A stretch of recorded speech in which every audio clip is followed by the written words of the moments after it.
Number कह रहा है कि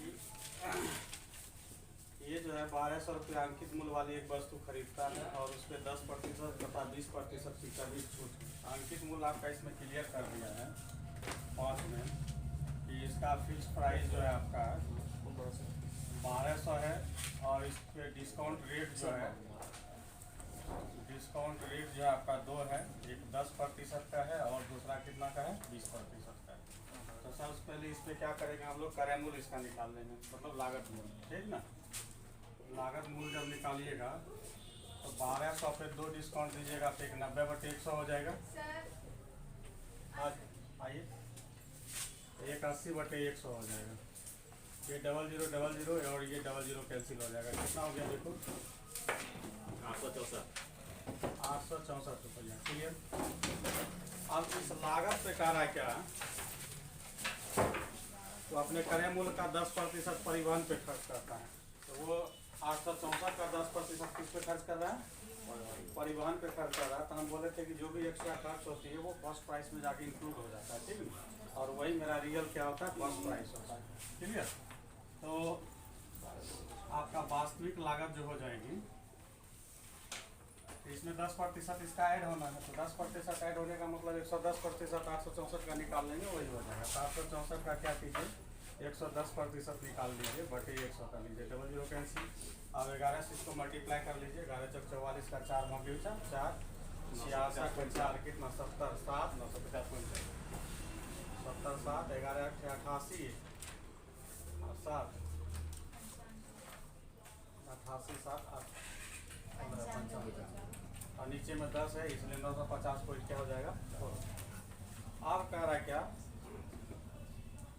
कि इस वस्तु को किस मूल्य पर बेचे कि उसे 15% का क्या हो जाए लाभ हो जाए। ये आपका कॉस्ट प्राइस हो गया। आप उसको सेलिंग प्राइस आपको बताना है, सेलिंग प्राइस बता दीजिए 950.4 का 15% प्रॉफिट पे, यही इसका आंसर हो जाएगा। देखिए बन गया था। ठीक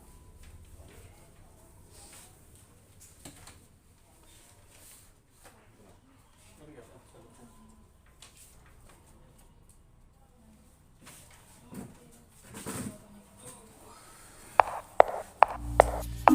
सेवा में श्रीमान दर्शक महोदय, सविनय निवेदन यह है कि हमारे चैनल को सब्सक्राइब करके बेल आइकन दबाने की कृपा करें। अतिमान कृपा होगी। धन्यवाद।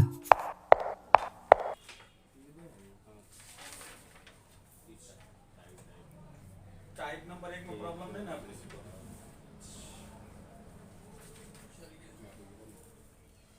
सब टाइप नंबर 2 देखिए।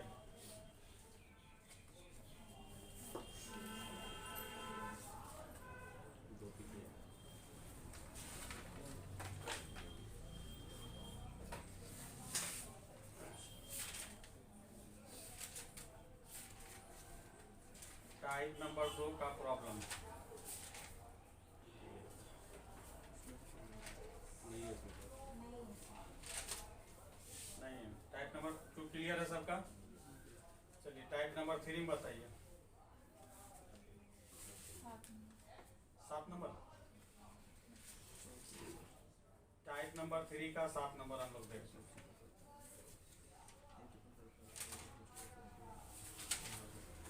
तो देखिए ये आपका है 7 नंबर। आपको हमेशा बोलते हैं कि अंकित मूल्य के साथ हमेशा डिस्काउंट रेट यूज होता है और लागत मूल्य के साथ हमेशा प्रॉफिट या लॉस यूज होता है। क्लियर।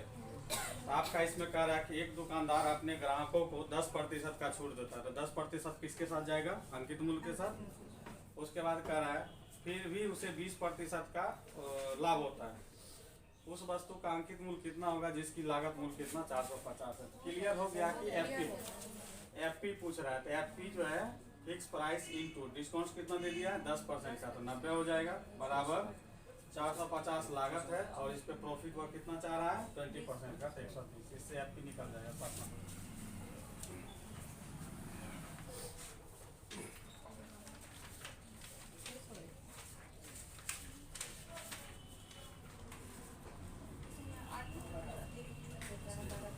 कोई दिक्कत नहीं। 8 नंबर, ये 8 नंबर आपका है वह दुकानदार एक रेडियो के अंकित मूल्य का आरंभिक 20% छूट देकर 12% की अतिरिक्त छूट भी देता है। तदनुसार इसका विक्रय मूल्य 704 रुपया अंकित मूल्य क्या होगा? तो बहुत सिंपल है। 8 नंबर देखो, 8 नंबर क्या है, एफपी पे जितना भी छूट देगा एफपी पे देगा। क्लियर? एफपी का फर्स्ट छूट कितना मिल रहा है? 20% हो गया कितना? 80/100 गुना एक अतिरिक्त छूट दे रहा है, एक अतिरिक्त छूट दे रहा है 12, तो 12 का छूट करने का मतलब कितना? 88/100, जिससे उसका जो है सेलिंग प्राइस 704 मिल रहा है। इसको सॉल्व कीजिएगा।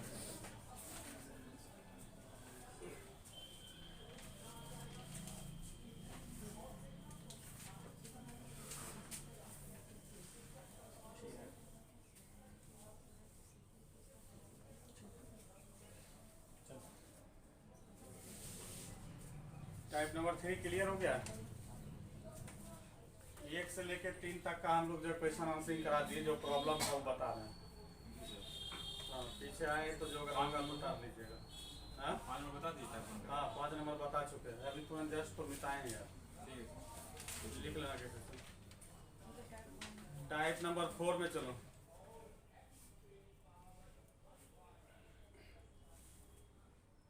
टाइप नंबर 4 में 11 प्रश्न है। 11 प्रश्न में किसी को कोई प्रॉब्लम? कितना? 7? चलो 10 नंबर। चलिए 7 के बाद 10 आता है। 7 पहले बता रहे हैं, उससे पहले किसी को प्रॉब्लम नहीं ना है? उधर से सगुप्ता परवीन प्रॉब्लम भी है। 7 नंबर चलो ठीक। एक व्यापारी ने एक वस्तु का बिक्री मूल्य उसके लागत मूल्य से 20% अधिक अंकित करता है। ठीक, उसे बेचते समय उसने उस पर कुछ छूट भी दी और 4% की हानि उठाई। तदनुसार उसकी छूट कितनी थी? ये बोल रहा है। एक व्यापारी ने एक वस्तु का बिक्री मूल्य उसके लागत मूल्य से 20% अधिक अंकित किया। ठीक है, उसे बेचते समय उसने उस पर कुछ छूट भी दी और 4% की हानि उठाई। तदनुसार उस छूट कितनी थी?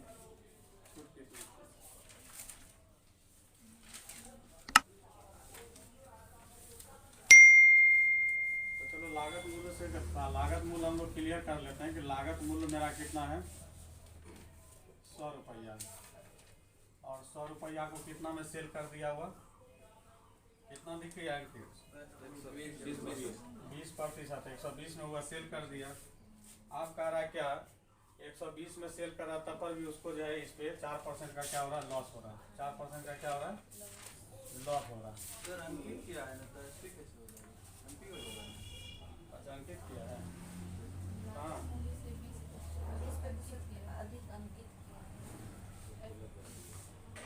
ठीक है, लागत से तो लागत को 100 माने। किसको अंकित किया? बिक्री मूल्य अंकित किया, बिक्री कर रहा है। देखो ना आगे लैंग्वेज देखो उसका, कह रहा बिक्री मूल्य उसके लागत मूल्य से। ठीक है, अगर हम लागत मूल्य को 100 मानते हैं तो उसका बिक्री जो है, बिक्री मूल्य कितना हो जाएगा उसका? 120 रुपया हो जाएगा। और 120 रुपया में जो बेच रहा है, इस पे इसको लॉस हो रहा है कितना का? 4%। क्लियर? अब यहाँ थोड़ा क्वेश्चन कंफ्यूजनल है। यही लागत, ये जो लागत 100% है, यहाँ पे अब छूट की बात कर रही है, तो ये लागत मूल्य पे ही छूट दे रहा होगा। समझ गए? लागत मूल्य पे छूट दे रहा है। एक आपका 20% उसने बेचते समय उस पर कुछ छूट दिया। तो ये छूट नहीं मालूम है तो हम कितना मान लेते हैं? X% का क्या दिया होगा? इस पर डिस्काउंट दिया होगा। ठीक, ऐसा मान लेते हैं। छूट तो हमेशा सर, एमपी पे लागत दिया जाता है सर। हैं? छूट तो हमेशा एमपी पे दिया जाता है, सीपी पे तो कभी छूट नहीं दिया जाता है।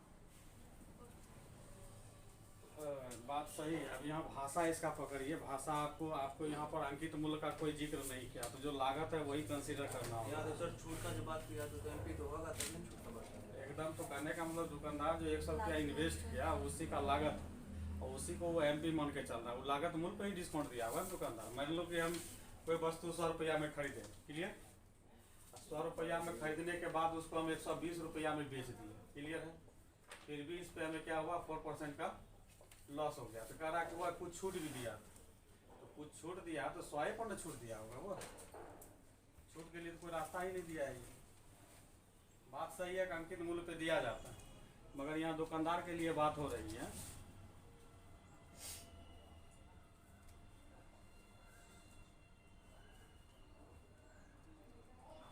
एक वस्तु का बिक्री मूल्य उसके लागत मूल्य से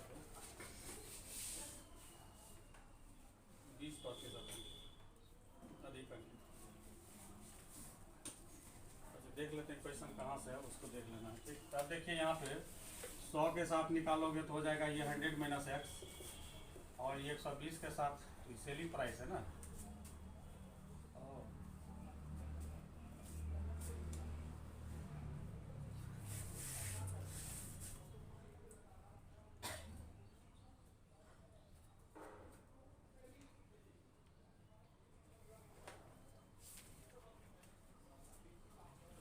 इसको उतना दूर हम काहे ले जाए, क्वेश्चन हम देख लेंगे इसको। अभी छूट का प्रतिशत पूछ रहा होगा, समझे। ये सिंपल क्वेश्चन है, इसको इस तरह से कुछ छूट दिया x% का और बढ़ाया कितना था 20%, जिससे फाइनल रिजल्ट कितना आया 4% का लॉस आया। तो इसमें हम बोले थे इसको क्या करना है 100 माइनस एक्स लेना है, इसको क्या लेना है 120 लेना है बटे 100 करना है। ये रिजल्ट 4% लॉस है, मतलब कितना दिखाएगा 96। अब सर इसको 20% का छूट देगा। हाँ बनाइए ना, इसको आ जाएगा। यही प्रॉब्लम है। देखिए क्वेश्चन आपको लगता है उसी से भूख लाए क्या।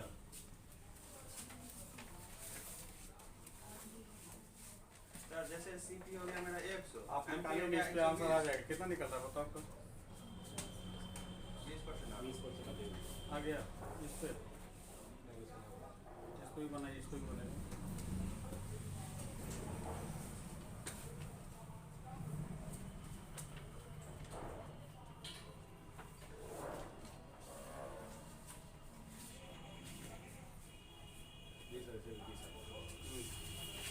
ये क्वेश्चन मिक्सअप हो गया था, ये अलग टाइप का इसमें। नहीं सर, मैं ठीक है सर। सीपी जैसे करें मूल्य 100 मेरा मान लिया और उसका एमपी 120 हो गया। 120 हो गया तो अभी छूट जो दे रहा है 4% का, तो सीपी पे देगा, तो एचपी हो गया मेरा 96 का। तो 96 कर दिए थे 120, तब यहाँ से वही बात आ जाएगा। हाँ मतलब वहाँ पर करने का मतलब हम लोग जो 100 रुपया मांग रहे थे, 100 रुपया जो है आपका ये जो है सीपी हो गया, 120 हो और गया। सेलिंग प्राइस इसका 96 होगा 4% के लॉस पे, और मार्क प्राइस इसका जो है एमपी निकाल लिए थे 20% अधिक 120। अब इस पर कहाँ लिखा 96 और 120। ठीक, इसी बनाइए ना, ये तरीका है। क्वेश्चन बाद में गंभीर तो पढ़े तब ध्यान में आया। ये टाइप आपको बताए थे ना, अगला टाइप शायद यही है।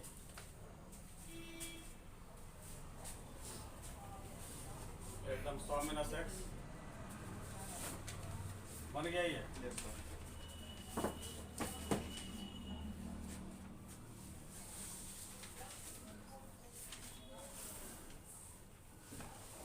कितना नंबर था ये? तो ये तो वही टाइप पे है, समझे। 10% अधिक अंकित करके 20% छूट। तो ये अगला टाइप यहाँ आ गया। चलो ठीक है, ये क्वेश्चन जो है ना एक्चुअल में 7 नंबर जो है वो टाइप नंबर 5 का क्वेश्चन है, समझे। बन गया ना, 20% निकला इसमें। 20% का उसको डिस्काउंट दिया जा रहा है। चलो अगला क्वेश्चन बताओ। 10 नंबर कह रहा है एक फुटकर विक्रेता ने एक थोक विक्रेता के प्रति 400 रुपया मूल्य के रेडियो सेट खरीदे। उसने प्रत्येक सेट की कीमत 30% बढ़ा दी और उस पर 8% की छूट दी, तो उसे कितने रुपया का लाभ हुआ।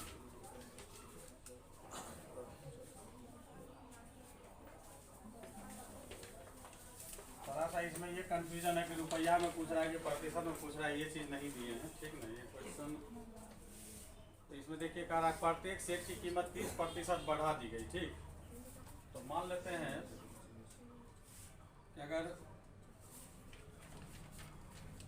और इस पे 30% बढ़ा भी देगी और उस पर 8% का क्या दिया जा रहा है, छोड़ देना।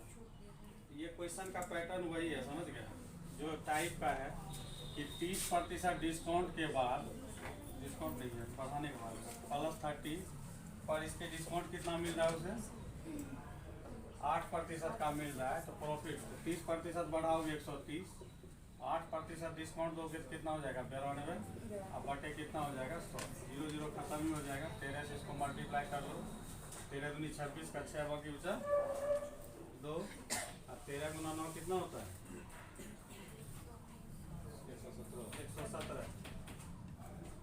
117 और 2 कितना हो गया 119 बटे 10, ये पॉइंट आ जाएगा यहाँ पे तो हो जाएगा 119.100 से कितना बढ़ाइए इतना का लाभ होगा। तो रुपया का कोई मतलब नहीं होगा।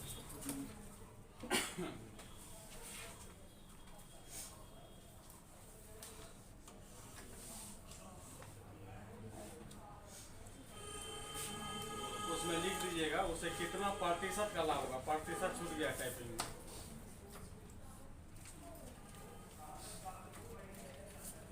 लाभ भी हमारा भी निकाला जा सकता है, रेडियो का मूल्य दिया हुआ है तो उससे लाभ भी निकल जाएगा। अगला क्वेश्चन बताइए। टाइप 5 का 4 नंबर। टाइप 5 का 4 नंबर। अगर कोई वस्तु 35% की छूट पर देकर 17% की लाभ पर बेची गई, वस्तु का अंकित मूल्य क्रय मूल्य से कितने प्रतिशत अधिक हो? 4 गलती से टाइप हो गया, इसलिए नहीं बन रहा था ये। 4 गलती से टाइप है उसको हटा दीजिएगा, वही पैटर्न है, बन जाएगा। जी सर। टाइप 1 का 5 नंबर बताएं। हाँ बता दीजिए। चलिए 4 को हटा दीजिएगा, कहीं कहीं इधर आ जाता है, ठीक है। क्वेश्चन दो आप 4 नंबर का क्वेश्चन है। टाइप 4 का। हाँ? इसी का एक दुकानदार अपनी चीजों के बिक्री मूल्य को इस प्रकार अंकित करता है कि उन पर 10% की छूट देकर 17% का लाभ ले, तो अंकित मूल्य उसके लागत मूल्य से कितना प्रतिशत अधिक होगा। बताए थे ना कि इसका जो है मान लो नहीं तुमको जानकारी है कितना अधिक है, तो 100 + X% क्या है अधिक है, और इस पर डिस्काउंट कितना जाएगा 10 का 90, अब बटे कितना हो जाएगा 100 बराबर 17% का फाइनल प्रॉफिट चाहिए 117। काट तो ये 0 0 13 से काटोगे, इसलिए 100 + X बराबर हो जाएगा कितना 130, इसलिए X बराबर 30% उसको अधिक अंकित करना होगा। चलिए समतुल भट्टा में किसी को दिक्कत है? और पठनीय में टाइप नंबर 7 में 7 का सर टाइप नंबर 7 का बोलिए ना।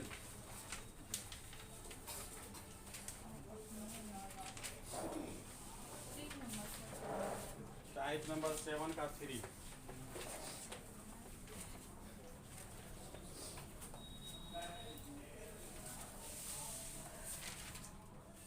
कह रहा है कि एक पुस्तक का मुद्रित मूल्य 320 रुपया है, क्लियर। एक खुदरा व्यापारी उसके लिए 244 रुपया 80 पैसा का भुगतान करता है, उस पर 2 कर्मिक छूट 10% तथा एक अन्य मिल जाती है। एक अन्य वहाँ पे लिख लीजिएगा, एक अन्य छूट मिल जाती है, ठीक ना, एक अन्य छूट मिल जाती है, तदनुसार उसकी दूसरी छूट कितनी है, ठीक। एक अन्य लिखा हुआ है इसमें। हाँ एक अन्य मिल जाती है। तो कहने का मतलब यहाँ हो गया कि 320 रुपया पे 2 डिस्काउंट, एक 90/100, एक 90/100, एक और मिल रहा है जो कि नहीं मालूम है, वो 100 - X है, समझे। बराबर कितना है ये 244 रुपया 80 पैसा। इसी को सॉल्व करना है।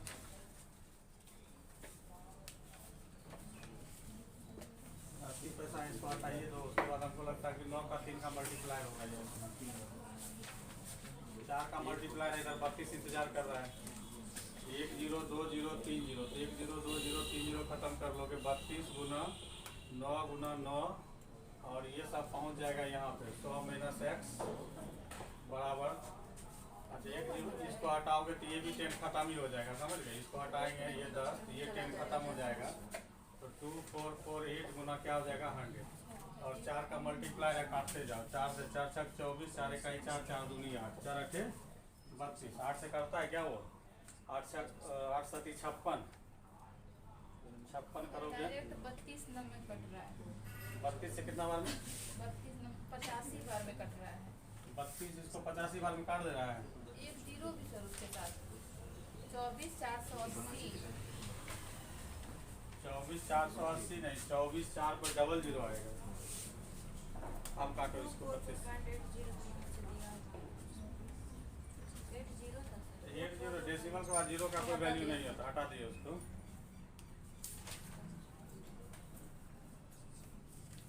2448 पर 00 दे के डिवाइड करो उसको। 8 पर 00 850 करने का। ठीक है, ये 850 बार में फाइनली कट जाएगा। उसके बाद 9 का एक मल्टी नंबर था। हाँ एक नंबर से जाएगा। 9 भी कट रहा है क्या? 3209 से कट जाएगा। नहीं कट रहा है। नहीं कटेगा।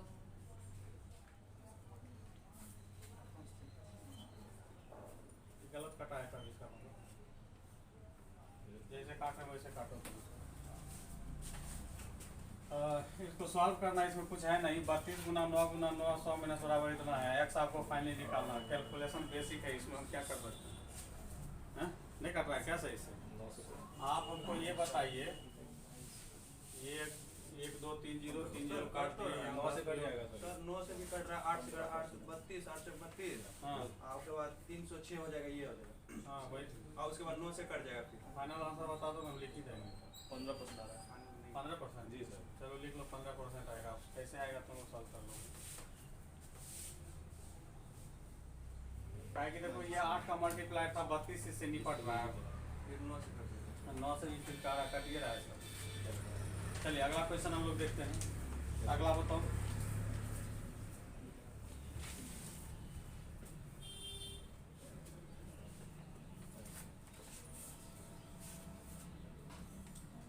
विविध वाले में 6 नंबर। विविध वाला हम सब आइए, उसके बाद अपना पैसेंस रखते हुए सब अपना अपना प्रॉब्लम पूछिए, कोई दिक्कत नहीं। विविध में सबको मौका दे रहे हैं, कि सबका हो सकता है। इसमें 1 नंबर 2 नंबर 3 नंबर तो हम खुद बता दिए थे। 4 भी हो ही गया। 4 भी हो ही गया था। 5 बताओ, 5 प्रॉब्लम है।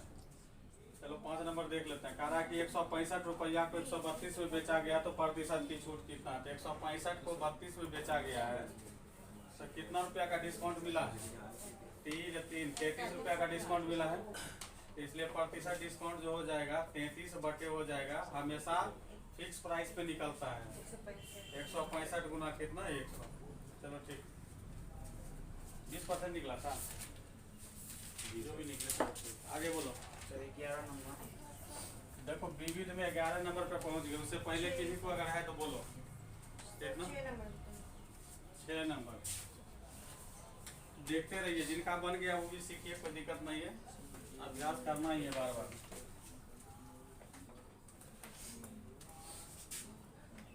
6 नंबर में कह रहा है कि ए ने एक रेफ्रिजरेटर उसके अंकित मूल्य पर 16.2/3 है। लिखने में टाइपिंग में सही से नहीं बनता है। 16.2/3 है। छूट प्राप्त करके खरीदा। अगर उसने 25% छूट पर खरीदा होता तो उसे 600 रुपया की अतिरिक्त बचत होती। तो ये देखो वही क्वेश्चन है। ये 25% डिस्काउंट एंड 16.2/3% डिस्काउंट, ये दोनों के बीच का डिफरेंसेज बता रहा है कितना? 600 रुपया। बात समझे? 16.2/3% की छूट पर खरीदा। अगर वह 25% की छूट पर खरीदता तो उसे 600 रुपया की बचत होता। मतलब इसका डिफरेंसेज हो रहा है, समझ गए? अब इसको घटाओ, तो घटाने के लिए आप लोग को सिखाए थे, कोई तेजी से घटा के दिखाओ। 16 को डायरेक्ट 25 में घटा दो, कितना बचा? 9। 9 में फिर घटेगा 2/3, तो 8.1/3। बात समझे? ये हो गया कितना? 24 1 25/3 प्रतिशत बराबर 600। इसलिए फाइनली 100% जब निकालेंगे तो उसका क्या होगा? फिक्स प्राइस निकलेगा, समझ गए? तो 100 निकालने के लिए 3/25 से इधर और मल्टीप्लाई 100 कर दिए। इधर भी कर दो 3/25 और 100 कर दिए। मतलब हमको 100% बनाना था, तो इसका रिवर्स से मल्टीप्लाई इधर के इधर भी कर दिए, 100 कर दिए। हैं? घटाए कैसे? 2-3 को घटाओ, देख लो। ठीक, जैसे 20 है, 20 में से 6.1/4 होगा। तो 6 को डायरेक्ट घटा के हाथ में रख लो। 20 में से 6 गया कितना? 14 हो गया। अब इस 14 के बाद 1/4 भी घटना है ना, तो आपको वो 13 बचाएगा। और 1/4 1 कैसे कन्वर्ट होता है? तो वो हमेशा 1 से घट के बताता है, मतलब 3/4। तो इसके साथ 3/4 लग जाएगा। 14 था तो 14 में 1/4 घटाओगे ना। वैसे ना तो बिना बता सकते। तीन से जोड़ के आता है। हाँ, इस पे सीक्वेंस बहुत आसान है, इसको बता रहे हैं। जब फ्रैक्शन हो वो हमेशा फ्रैक्शन एक से घटता है। किससे घटता है? एक से। जैसे 1/4 को घटाना है तो आंख मूंद के दोनों घटा के लिख दो चुपचाप, 3/4। एक को अगर 3/2 मतलब 2/3 से घटाना है तो ये 2 और 3 को घटाओ 1 बेस हमेशा वही रहेगा, 3 रहेगा। जैसे 1 - 1/6 है, क्लियर? इसका मतलब हो गया 6 में से गया 5 बटे कितना 6। बात समझे? वो 1 में कन्वर्ट हो जाता है। अब यहाँ पे आपको वही चीज करना है। आपको क्या करना है?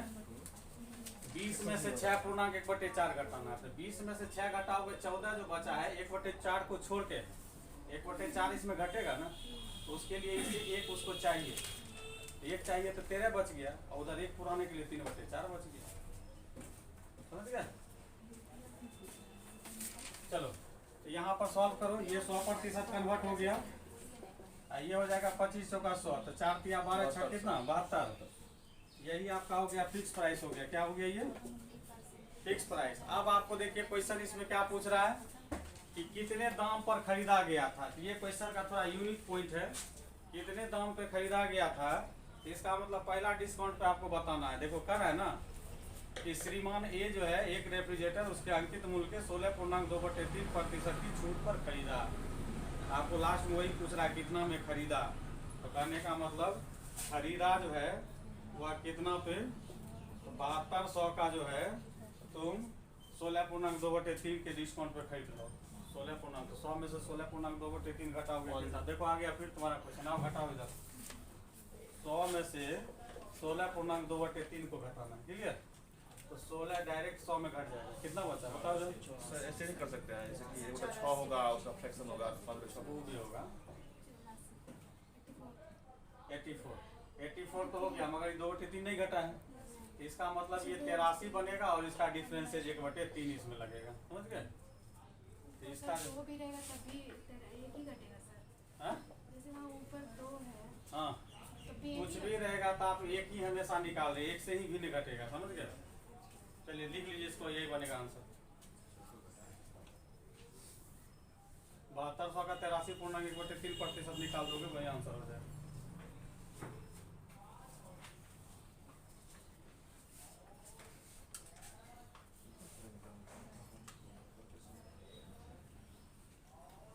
इनका मतलब ये संजीव का कहना था कि सर फ्रैक्शन पे बताइए। तो फ्रैक्शन बहुत लोग समझता है, बहुत लोग नहीं भी समझते।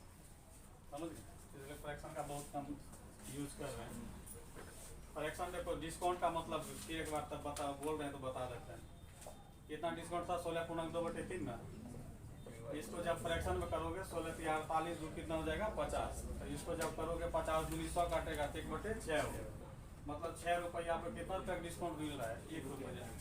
तो यहाँ पे हमको बताना क्या है कितना में खरीदा, मतलब 6 रुपया की चीज़ कितना में खरीदा जाएगा 5 रुपया।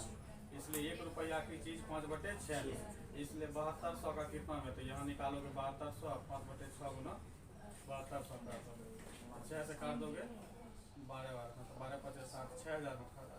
फ्रैक्शन में ऐसे बनाओ, बेसिक में ऐसे बनाओ। इसका निकालते हैं कैलकुलेट करके तो 6 लाख आ जाता है। नीचे 100 देने के भूल गई होगी तो परसेंटेज नीचे 100 होगा।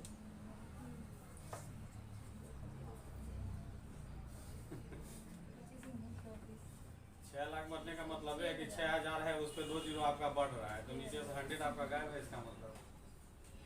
ठीक है, चलो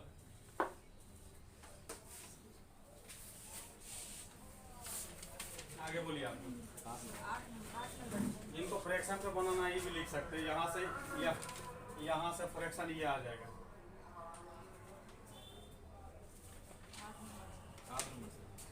8 नंबर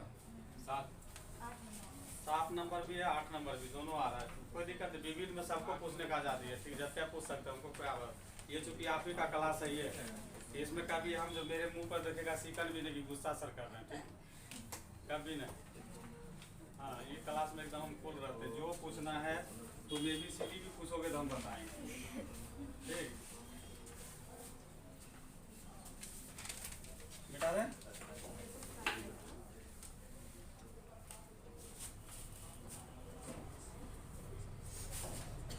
हाँ, पहले पहले आया है कितना, अभी कितना 6 नंबर बताए थे, 7 नंबर बोले ना आप लोग, जी सर 7 नंबर।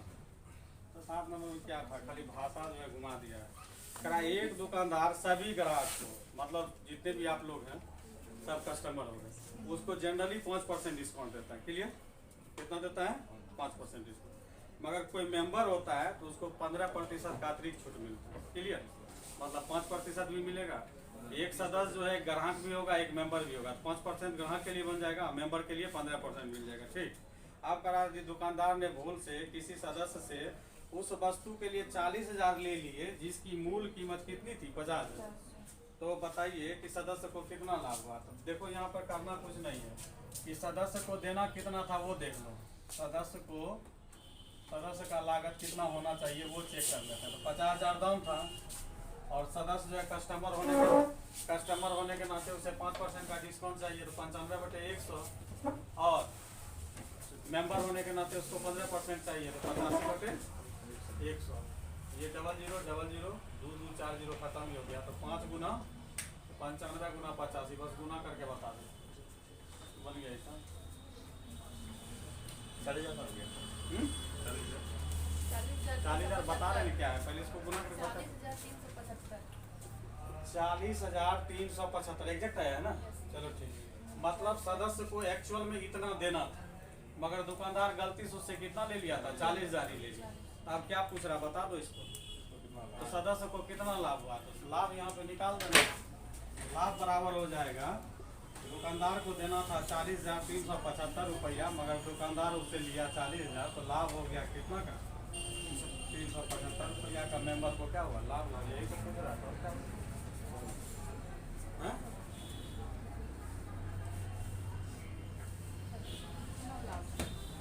हाँ, तो मेंबर को कितना, अरे भाई एक्चुअल में दुकानदार को लेना था 40,375 रुपया, मगर दुकानदार उससे कितना लिया, 40,000। तो कहने का मतलब उस मेंबर को, चूंकि दुकानदार कम लिया है ना, ग्राहक को क्या हुआ, फायदा हो गया, मेंबर को फायदा हुआ, तो कितना 375 रुपया का फायदा हुआ, यही लाभ हो गया। सदस्य को कितना लाभ हुआ, 375 रुपया। चलिए अगला बताइए आप लोग, 8 नंबर।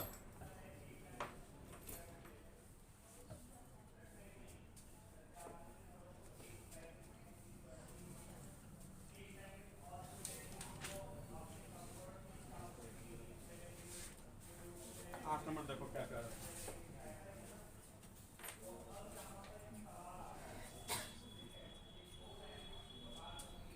8 नंबर कह रहा है, एक वस्तु के मूल्य पर 20%, समझो क्वेश्चन को, एक वस्तु के मूल्य पर 20% की छूट दी गई, मतलब 100 रुपया की चीज 80 रुपया में अवेलेबल होगा। ठीक, अरे ये तो दूसरा भाषा, ये आगे पढ़ रहे हैं। एक वस्तु के मूल्य पर 20% की छूट एक अन्य वस्तु पर 25% की छूट के बराबर है, तदनुसार उन दोनों वस्तु का लागत और मूल्य क्रमशः कितना कितना होगा। ये ऑप्शन आपको इसमें चाहिए, इसलिए नहीं बना। ठीक, देखो जो भाषा बोल रहा है उसको लिख लीजिए। जैसे मान लेते हैं किसी वस्तु के मूल्य, तो मान लेते हैं मूल्य इसका क्या मान लें, फिक्स प्राइस 1 पर 20% की छूट जो है, एक अन्य वस्तु FP2 पर 25% की छूट के क्या वैल्यू बराबर हो गया। तो अब यहाँ पे हम इसका रेशियो निकाल लेंगे, FP1 बटे FP2 बराबर 25 बटे कितना हो जाएगा 20।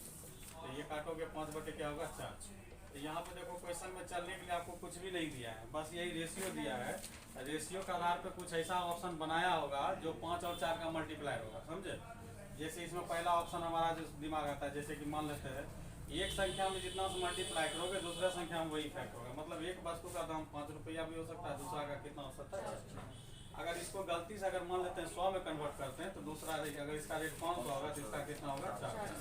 अगर इसको मान लेते हैं कि 100 से मल्टीप्लाई नहीं करके हम 16 से मल्टीप्लाई करते हैं, अगर इसका 80 रुपया रेट होगा तो इसका 16 चौक कितना होगा 400। ये आप देख लीजिएगा, 5 और 4 को जो मल्टीप्लाई होगा वही का ऑप्शन होगा, समझ। इसका आंसर इसी तरह डिसाइड करेंगे, इसमें कुछ नहीं। तो हमको लगता है 100 वाला ही सेंस दिया होगा, समझे। ज़्यादातर 100 का सेंस देता है। आगे बोलिए। सर छूट दे रहा है तो 80 लिखिएगा और 75 लिखिएगा ना, 20 कैसे। डायरेक्ट ये बोल रहा है कि मतलब एक वस्तु के मूल्य पर 20% की छूट, 20% की छूट और अन्य वस्तु पर 25% की छूट के बराबर डायरेक्ट राशि है बोलो।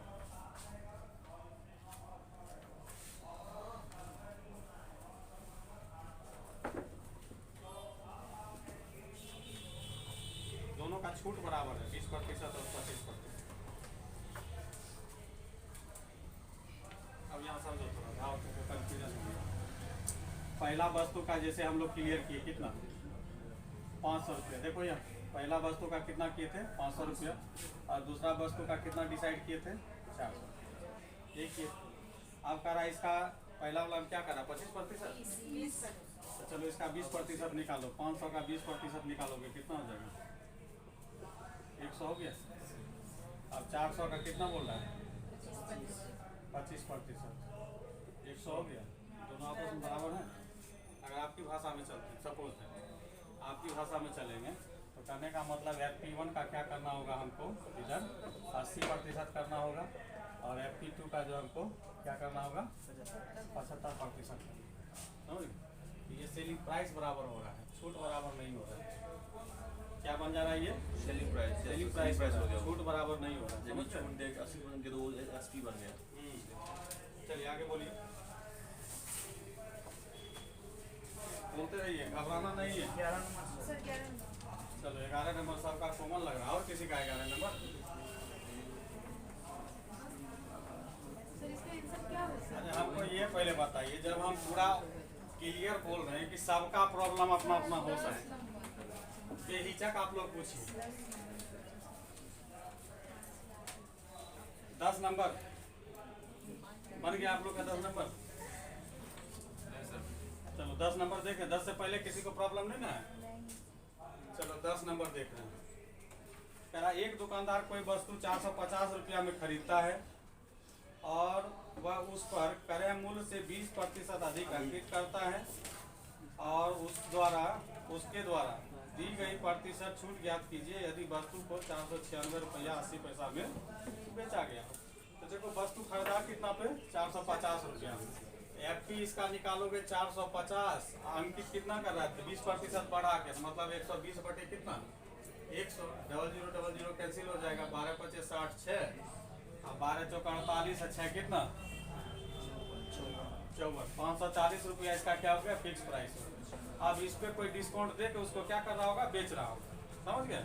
तो यहाँ पे आप दो काम कर सकते हैं 540 हो गया और सेलिंग प्राइस आपको कितना हो गया 496 रुपया 80 पैसा की दोनों घटा लो तो आपका डिस्काउंट रेट पता चल जाएगा। हमको डिस्काउंट रेट बराबर हो जाएगा D बटे क्या FP इंटू क्या हो जाएगा 100 हो जाएगा। तो घटा के बताओ कितना होगा। आपको अक्सर फ्रैक्शन में बहुत आप घटाते हैं इसमें काहे घटा रहे हैं यही ना है? इसमें भी घटाओ कोई दिक्कत नहीं है 20 पैसा तो आएगा जरूर।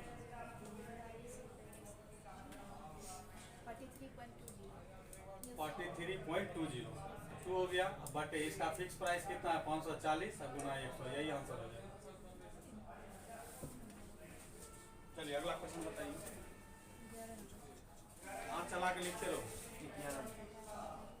11 नंबर क्या कर रहा है बिजली के बिल पर नियत समय के भीतर भुगतान करने पर 15% की छूट दी जाती है। नियत समय जो उसका फिक्स है उस पर जो है 15% का डिस्काउंट दिया जाता है। ठीक ना ले रहे हैं। तदनुसार यदि किसी व्यक्ति को नियत समय पर अपने बिल भुगतान करने पर 54 रुपये की छूट मिलती है तो उसकी बिजली बिल कितना था ये सब क्वेश्चन का प्रॉब्लम हो रहा है। 15% की छूट इधर बोल रहा है रुपया में उधर 54 बोल रहा है तो कहने का मतलब 15% बराबर कितना है 54। नियत समय मतलब उसका कोई एक जैसे बिल आएगा तो उसके तरह भी करता है बिजली विभाग बताओ। जैसे सर आपके पास अभी जमा कर देंगे 2000 नहीं तो आगे तो 15 मतलब इधर जो है परसेंटेज में छूट है इधर क्या है राशि में छूट है तो 15% इसका टू कितना हो जाएगा 54। अब इसको जो 100% में कन्वर्ट करके निकालिएगा वही बिजली का बिल होगा और बिजली बिल को मान लेते कहा होगा कि 10 दिन के भीतर जमा कीजिए तो 10 दिन के भीतर वो जमा किया होगा तब उसको 54 रुपया का क्या मिला है छूट मिला बस यही भाषा और कुछ नहीं। तो 1% निकालोगे तो 1% हो जाएगा कितना 54 बटे 15 इसलिए 100% निकालोगे, यही आपका फिक्स प्राइस हो जाता है 100%। जब प्रॉफिट एंड लॉस पड़ता है तो वहाँ 100% सीपी होता है, और यहाँ जब 100% पड़िएगा तो ये आपका जो है फिक्स प्राइस अंकित मूल्य होता है। तो 54 बटे हो जाएगा कितना, 15 गुना 100, तो 5 या 15, इधर से काटोगे 5 से 20 बार में, फिर इसको काटोगे कितने बार में, 18 बार में, 18 या 54, तो हो गया कितना, 360 रुपया का बिजली बिल।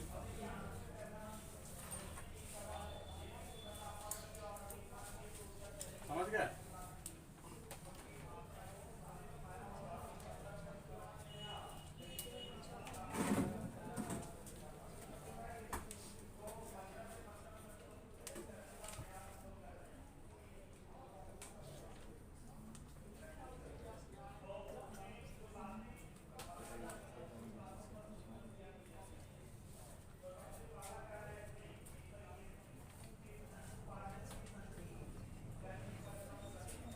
आगे बोलिए आप लोग। 13 नंबर। 13 नंबर। उससे पहले किसी को नहीं ना प्रॉब्लम? 13 से पहले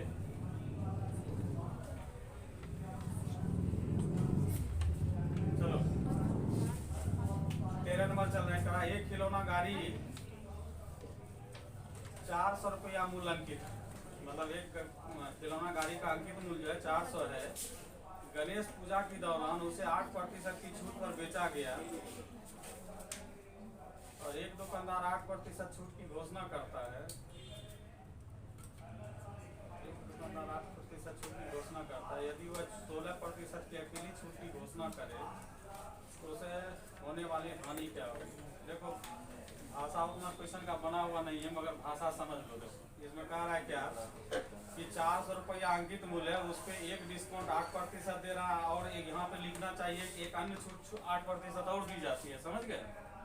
तो ये दोनों 8% के बदले जो है अगर 16% की छूट देते हैं तो कितने प्रतिशत की हानि या कितने रुपये की हानि होगी, यही प्रश्न है। समझे?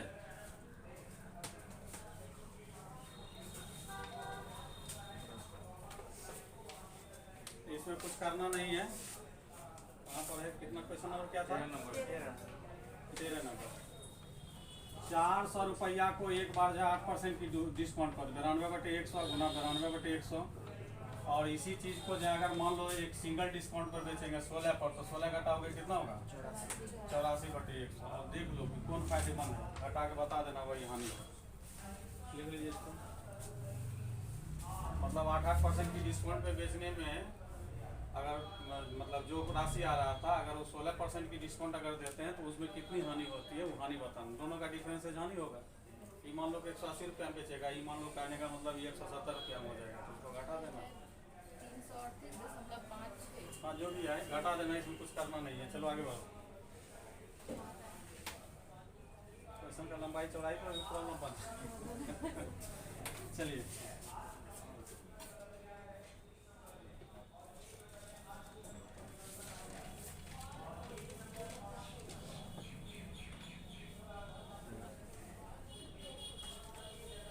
नंबर कह रहा है, देखिए एक दुकानदार अपनी वस्तुओं पर उनके क्रय मूल्य से 40% अधिक अंकित करता है। एक बार देखो सीपी अगर 100 रुपया मान लेते हैं, ठीक, तो कह रहा है कि 40 रुपया 40% अधिक अंकित करता है। फिक्स प्राइस हो जाएगा कितना, 140। यहाँ तक समझ में आ गई बात? कह रहा है वो अपनी 3/4 वस्तु की कुछ संख्या होगी, उसमें वो डिसाइड कर रहा है। जैसे मान लो कि 100 वस्तु है तो उसका 3/4 75 वस्तु, समझ गया? तो 3/4 वस्तुओं का विक्रय मूल्य इस मूल्य पर कर लेता है। मतलब वही मतलब करने का मतलब फिक्स प्राइस पे कर लेता है। तो 3/4 का जो है सेलिंग प्राइस निकाल लो। 3/4 वस्तु का सेलिंग प्राइस तो हो जाएगा 140। पहले वस्तु कितना 140 है, इसका 3 क्या निकालिएगा, 4। इसको किस रेट पे बेच रहा है, इसी रेट पे बेच रहा है,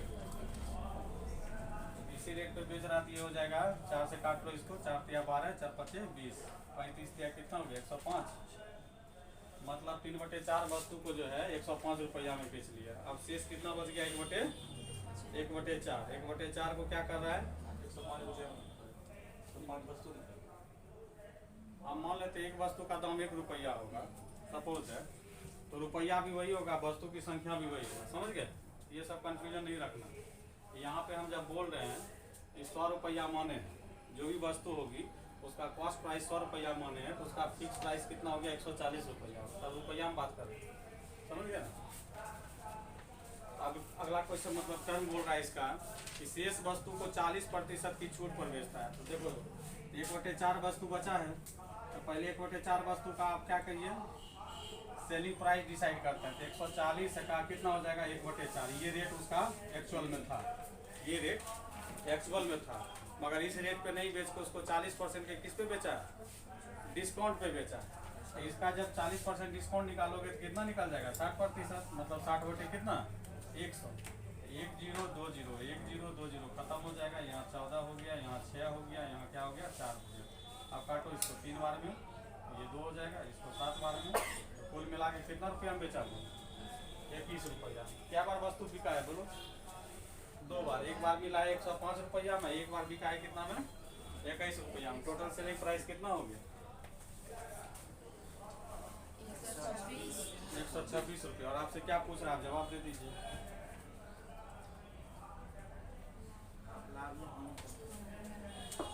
हाँ, तो टोटल आपका जो है सेलिंग प्राइस हो गया 105 प्लस कितना 21 बराबर कितना 126। तो 100 रुपया की चीज को आप कितना में बेच दिए 126। तो क्या हो गया लाभ हो गया 26 रुपया का। प्रतिशत लाभ निकालोगे 26 बटे कितना 100 गुना 100, 26% का लाभ। लिख लो।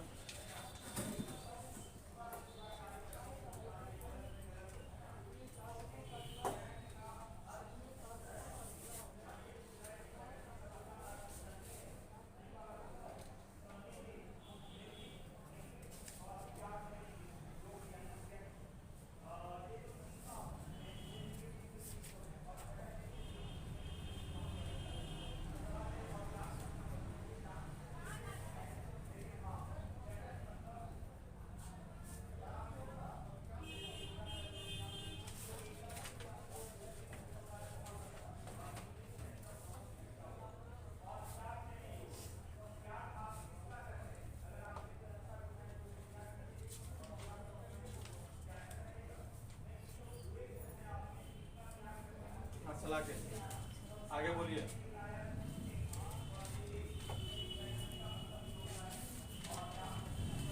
अगला प्रश्न बताइए। 18 से पहले किन्हीं को प्रॉब्लम,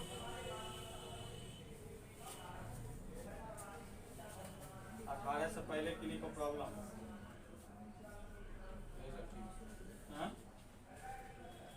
18 ही है।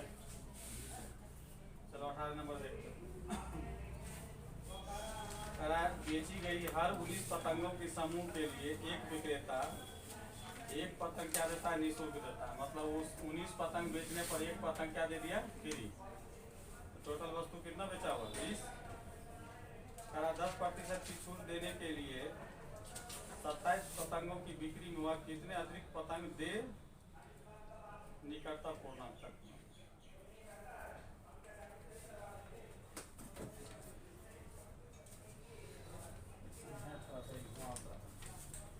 देखो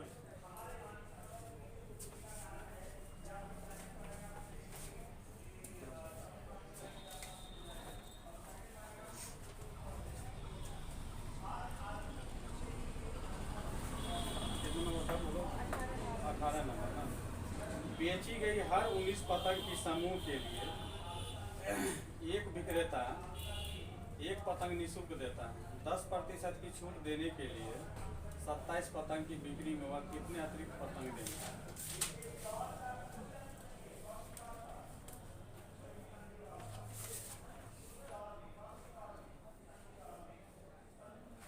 देखो इसको बस ऐसे डिस्काउंट रेट कैसे निकालते बता दो हमको थोड़ा सा। डिस्काउंट रेट बराबर होता है discount by fix price into कितना होता है 100 होता है। डिस्काउंट उसको कितना चाहिए 10% चाहिए। ये डिस्काउंट जो होता है वस्तु की संख्या हो जाएगा। मान लेते हैं कितना x और टोटल वस्तु कितना बेच रहा है 27 गुना 100। 10% है ये प्रतिशत वैल्यू है। इसको चेंज नहीं, ऐसा नहीं कि इसको भी 100 में ले आओगे तो गड़बड़ हो जाएगा, समझ गए। 10% था, इसको सॉल्व कीजिए कितना होता है। तो ये हो जाएगा 270 बराबर कितना, x गुना 100, 0 0 खत्म हो जाएगा, x बराबर 2.7। इसका राउंड अप करोगे तो कितना हो जाएगा, 3 हो जाएगा। 3 बस तो उसको गिफ्ट में मिलना चाहिए। ये समझे बात को। तो टोटल देखो यहाँ पे समझना, पहला लाइन जो आपको समझने के लिए दिया है, 19 जब वस्तु बेचता है तो एक वस्तु गिफ्ट में देता है। टोटल वस्तु कितना बेचा हुआ, 20। अब यहाँ पे आपको टोटल कर रहा है कि उसको 27 बेचना है, 27 को उसको कितना गिफ्ट देना पड़ेगा ये बताइए, ठीक। तो हमको पता नहीं है 27 को कितना गिफ्ट देगा, तो हम मान लेते हैं। और उसको यहाँ पर एक कंडीशन दे दिया है कि डिस्काउंट रेट उसका कितना हो जाना चाहिए, 10%। इसमें आपको डिस्काउंट रेट नहीं बता रहा, मगर यहाँ पे कह रहा है कि उसको जो है ऐसा डिस्काउंट मिलना चाहिए, इतनी वस्तु तो वह जो है 10% को क्या करे, रिप्रेजेंट करे। तो ये 10% बराबर, इधर भी परसेंटेज लिखेंगे। तो मान लेते हैं कि x वस्तु हमको गिफ्ट मिला 27 वस्तु को बेचने में, तो x बटे 27 गुना 100 बराबर कितना, 10%। तो x बराबर हो गया कितना, 2.7। तो 2.7 नियर अबाउट कितना हो गया, 3। क्या कि निकटतम पूर्णांक में बोल रहा है। तो अगर पीछे खिसकोगे तो 70 खिसकना पड़ेगा, आगे खिसकेंगे तो 30 खिसकना पड़ेगा। तो कहने में निकटतम आपका क्या हो गया, 3 हो गया। इसका आंसर 3 हो जाएगा, समझ गए। या आप इस तरह से भी कर सकते थे, 10% है, 10% का मतलब कितना हो गया, 1/10। बात समझ गए, 1/10 हो गया। तो मतलब 10 वस्तु की खरीद पर एक वस्तु उसको क्या मिल रहा है, छूट मिल रहा है। तो 10 वस्तु की खरीद पर एक वस्तु छूट, इसलिए एक वस्तु खरीद पर 1/10 छूट, इसलिए टोटल कितना खरीदना, 27। 1/10 गुना कितना, 27। तो इसको निकालोगे 2.7, और नियर अबाउट में आपसे पूछ ही रहा है, तो इसका आंसर क्या होगा, दोनों लिख लीजिए जो समझना है।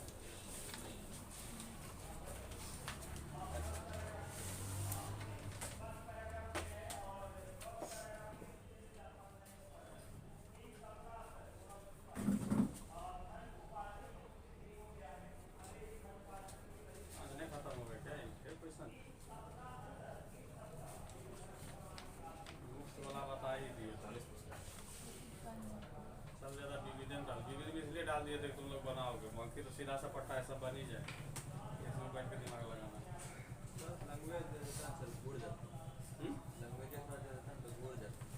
लैंग्वेज तो मेन तो वही ना, लैंग्वेज इसका जो है थोड़ा सा घुमाने, सब प्रश्न में वही हाल रहता है, समझे।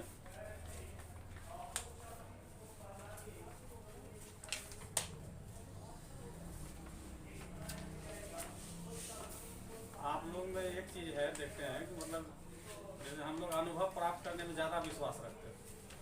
अनुभव का ही नतीजा है कि कभी नौकरी के लाले नहीं पड़े हमें, ठीक ना। हमको एक नौकरी हो जाए, एक नौकरी हो जाए, ये इस तरह का कभी हम लाइफ सिचुएशन को नहीं देखते, ठीक ना। नौकरी हमेशा हाथ में आते रहे, जब चाहे जिस समय चाहे आते रहे। अनुभव आप लीजिए, अनुभव हम लोग कैसे लेते थे कि जैसे बहुत सारा स्टूडेंट जो है एग्जाम, हम चूँकि एग्जाम देने में विश्वास रखते थे कि एक बार एग्जाम दे के आएंगे तो उसमें जो हमारी कमजोरी होगी वो पहचान हो जाएगी, ठीक। आप घर पे अपनी कमजोरी की पहचान नहीं कर सकते, जितना अच्छी तरह से आप परीक्षा हॉल में महसूस कीजिए, वो एकदम दर्पण आपके सामने लगा देता है, ठीक, समझ गए। उस दर्पण में जब अपना चेहरा देख के आओगे तो सब चीज़ एकदम स्पष्ट दिखता है कि हमको परीक्षा हॉल से निकलने के बाद हमको किस सेक्शन पर कहाँ हमको ज़्यादा फोकस करना।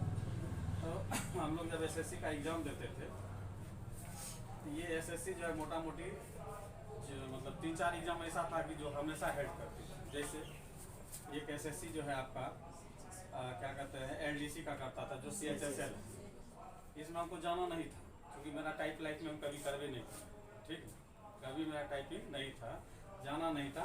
मगर बगल में भागल, चूँकि खगड़िया मेरा घर है, भागलपुर सेंटर होता था, नियर अबाउट रहता था, बस सुबह जगे। बैचलर लाइफ में क्या है, पैकेट में अगर पैसा कहीं लिट्टी सिंघाड़ा खा लिए, एक दिन गिर गया था, कहीं कोई दिक्कत नहीं, भाड़ा होना चाहिए पास में। गए अपना एग्जाम दिए, और एग्जाम देने के बाद जो अपना क्वेश्चन लेते, क्वेश्चन उसमें देता था, लेक्चर आते थे। एक SSC CPO का होता था, इसमें शुरुआती दौर में हमको जाने का डिजायर था। उन्हें जब हमको फिजिकल डिस्क्वालीफाई किया, आप SSB के पुरानी डंगा का नाम सुने होंगे अगर जरूर करते हैं, वेस्ट बंगाल में, हाँ SS रानी डंगा कोई जगह, ठीक है ना, वहाँ का नाम सुने होंगे कि ऑल ओवर इंडिया लेवल पे CPO का एग्जाम होता है। तो इसका मेडिकल जो है स्टेट वाइड डिसाइड करता है, किसी का बिहार के पास जाता है, बागडोगरा भी है, नेट पे सर्च कर लोगे, हमको तो रानी डंगा भेजा था SSB कैंप, ठीक है, आप लोग नेट पे सर्च कर लेंगे। CPO का होता था। SSC CGL में तो चूँकि हम 2011 में चल ही गए थे, ठीक ना, ये जब CPU 2009 और 10 जब पहली मतलब फाइनली लास्ट मोमेंट पे जब हाइट में मतलब रेस कर रहा था, तब इसको छोड़ के तब हम CGL पे लगे। ठीक है, तो CGL में मेरा 2011 में सिलेक्शन हो गया, फिर 12 में भी सिलेक्शन हुआ, यहाँ चल गया। ये तो मेरा एम ही था। ठीक, बाकी ये सब हमको कोई इंटरेस्ट नहीं था। एक और आता था SSC स्टेनोग्राफर CD का एग्जाम। ठीक, उसमें बस अपने आप को एनालिसिस करने के लिए जाते थे कि हम जो SSC CGL की तैयारी कर रहे हैं, तो बाकी एग्जाम में मेरा क्या परफॉर्मेंस, और कोई काम नहीं। ठीक, 100-200 रुपया खर्च होता था, मगर अनुभव लेना छोड़ते नहीं। आप इम्पैक्ट हमारा जब बैकग्राउंड देखिएगा, एक ग्रुप डी की एग्जाम, ग्रुप डी हम 2007 में ही पास किया था, RV भुवनेश्वर।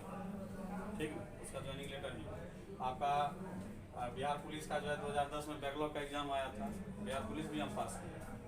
ठीक, मेरा जब उस क्षेत्र से कोई लेना देना, हमको बिहार पुलिस बनने का कभी सपना नहीं था। ठीक है, आप उसके बाद 2011 में सबसे पहली बार जो IBPS आया था,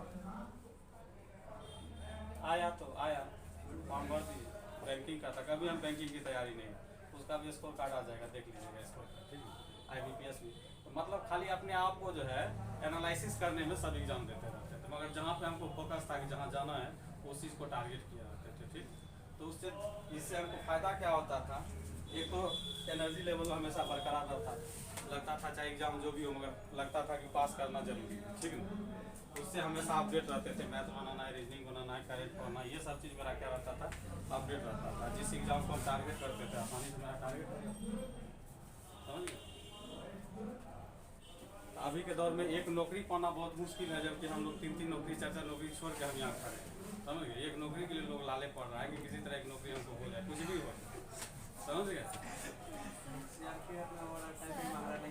सर SSC में सबसे अपर लेवल का CGL है। हाँ, ये इसको मिनी IAS कहा जाता है। और उसका इंग्लिश का लेवल सर क्या रहता है? इंग्लिश का लेवल जो उसका सिलेबस है, उसमें मतलब मीडियम स्प्रेड चाहिए, उसके बाद इसमें भी रहता है। अब तो सिलेबस हम लोग के टाइम में, हम लोग का तो बहुत टिपिकल सिलेबस था। अब तो सिलेबस को तोड़ मरोड़ के बहुत बराबर करते हैं। हम लोग जिस समय PT का एग्जाम देने जाते थे, मतलब SSC का, उस समय 200 क्वेश्चन का PT होता था, 50-50-50। ठीक ना, ठीक, ये रीजनिंग होता था, मैथ होता था, इंग्लिश होता था और GK GS। ठीक, बिहार वाले को तो इंग्लिश तक गड़बड़ रहे करता है, वो इंग्लिश में कभी हिम्मत करेगा नहीं जल्दी। तो हम लोग क्या करते थे, रीजनिंग से स्टार्ट करते थे। ठीक, रीजनिंग में मैक्सिमम स्कोर, मैथ में मैक्सिमम स्कोर, उसके बाद GK बनाते थे। वो इंग्लिश में चलते चलते जितना समझ में आ गया, जितना बन गया, बना के काम पे सब। ठीक, तो यही 2 सेक्शन बनाते थे, तो PT के रिजल्ट मतलब रडार पे चल जाते थे कि मतलब अब बॉर्डर पे हैं। ये जब बनाते थे तो बॉर्डर से पार हो जाते थे, समझ गए, यही होता था।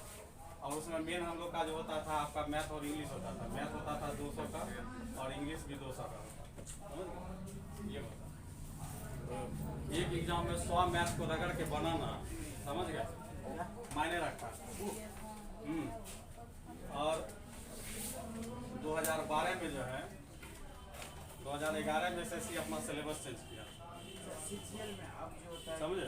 2011 में सिलेबस जो पुराना था कैरी कर रहा था, उसको 2011 में आके सिलेबस चेंज किया था। 2011 में मेरा जो ऑडिटर पोस्ट के लिए सिलेक्शन हुआ था, उसके बाद 2012 में फिर से हम बैठे थे। ठीक, इसमें जो है मेरा मैथ में 186 था, दूसरा मेरे पर इसी मतलब परीक्षा में जो है कमीशन बैठी थी दिल्ली में, समझ गए। कि हम अभी जो है न्यूली सिलेबस हम तैयार किए हैं, इसमें भी किसी का हो ही नहीं सकता, 150 मैक्सिमम स्कोर हो सकता है, समझ गए। 186 था मेरा, इलाहाबाद में मेन था, समझ गया। संशोधन किया गया है। हाँ, बहुत सिलेबस को तोड़ दिया है, जीके को पैरिटी में लाया है, समझ गए। चलिए अच्छा, फिर आप क्वेश्चन की बात करते हैं हम लोग, हो गया, ठीक है, आप जा सकते हैं। तो कहने का मतलब यही था कि आप अपने आप को जो है ना एनर्जेटिक और लेवल मेंटेन करते रहिए, जिस एग्जाम पे जाना उसको टारगेट कीजिए। और अपने भैया सुनो, हाँ तुम्ही से कह रहे हैं, अब यहाँ तक आ ही गए हैं तो मतलब वीडियो अच्छी लगी है, और वीडियो अच्छी लगी है तो लाइक करना शर्माना कैसा। तो हमारी वीडियो को लाइक करें, शेयर करें और चैनल को सब्सक्राइब करना बिल्कुल ना भूलें। धन्यवाद।